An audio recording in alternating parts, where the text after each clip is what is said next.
Thank you so much, Jessica and Andy. My heart goes out to you and all the work that you have already done to bring this program to where it is, and all the work we're going to do in the future. And Congresswoman Eshoo is one of my heroes. She knows how to put fight into things, and we're going to need fight in the future. But as for right now, I just got off a red eye. I'm whatever the opposite of fresh is. That's kind of what I'm feeling. But let me tell you a little bit about what I was doing. I was in California. I was in Silicon Valley. But I wasn't in that part of Silicon Valley that you think of when you think of chips and semiconductors and open workplaces and free snacks. I was in San Jose, which is the 10th largest city in the country and the 3rd largest city, I believe, in California. But I was in East San Jose, which is the low-income portion of the city, where a lot of households are Spanish-speaking, multi-generation immigrants, and they're trying to cobble together a living and do better for their kids. And I spent time there with students. We opened a computer lab, a homework center for them. Cut the red ribbon with a giant pair of scissors. And the reason that we did that, and I spent time out there, is that this was a community in Silicon Valley's backyard where we had students who do not have broadband at home and can't do their schoolwork. To me, this is the cruelest part of the digital divide. I always call it the homework gap, because we have data that show that 7 in 10 teachers now assign homework that requires online access. But Federal Communications Commission data show that 1 in 3 households don't have online access. And where those numbers overlap is what I call the homework gap. And the Pew Research Center tells us that the homework gap is real. We have 29 million households in this country with school-age children.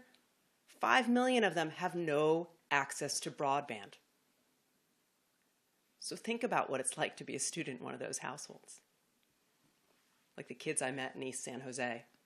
Just getting your nightly schoolwork done is hard. Trying to research or type a paper requires an effort that's just about superhuman. We've got kids sitting in fast food restaurants doing their papers with fizzy drinks and fries. We've got kids wandering around town looking for a Wi-Fi signal that's not password protected. And we've got parents, just as Congresswoman Eshoo described on tribal lands, driving their kids to locations far from their homes, sitting in their cars, sitting in relatives' homes, just to do their schoolwork.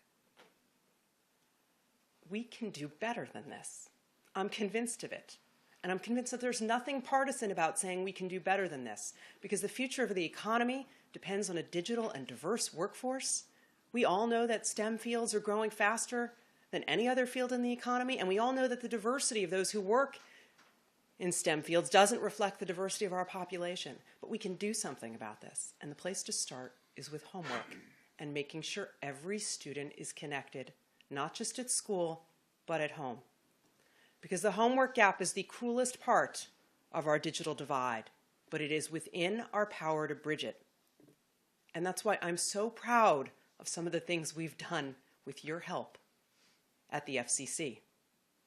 I'm proud that we've put pressure on existing broadband providers to have low-cost $10 broadband offerings. I'm proud that we keep on working to clear our skies for more Wi-Fi because it's a democratizing force for internet access. But I'm most proud of what we've done to update and modernize the Lifeline program. As everyone in this room probably knows, Lifeline was started in 1985. That was when most communications involved a cord. President Reagan was in the White House. It was a long time ago. And it was overdue for an update. Because today, the dial tone of the digital age involves data. And you don't have a fair shot at success in school or life or in your community if you are not connected. And by making sure that low-cost broadband options are available to everyone in this country, we can have more kids do their homework. We can bridge that digital divide. We can have more people be able to apply for jobs online, participate in civic life, manage their health care. Those are all good things.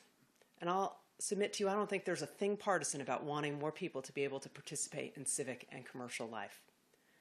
But I'm also going to say that, as I said at the beginning, we got some fights ahead. We got to show people that this modernization is worth the time, it's worth the effort, it's worth the money. We're going to have to make sure that those who participate in this program are good actors and don't defraud it. We're going to have to make sure that national verifier that we have, that USAC's now getting up and running, works well with our state partners.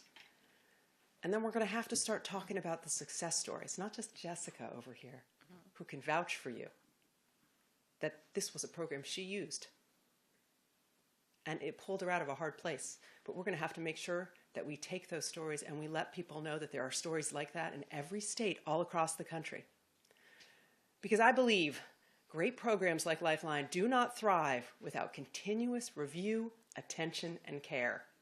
And so going forward, I want to task everyone in this room with the responsibility and the obligation to make sure this program works and make sure we can demonstrate the good it can do for our economy and for our cultural life. Thank you.